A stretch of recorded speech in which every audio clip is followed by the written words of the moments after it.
To locate gallbladder 40, put the tip of your index finger on your ankle, then move your finger to a point just below and in front of your ankle bone, like this.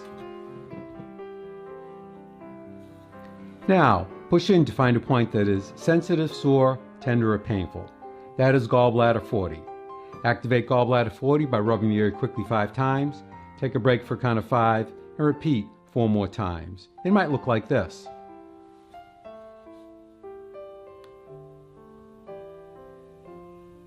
Or if you have a Tay shin, it might look like this.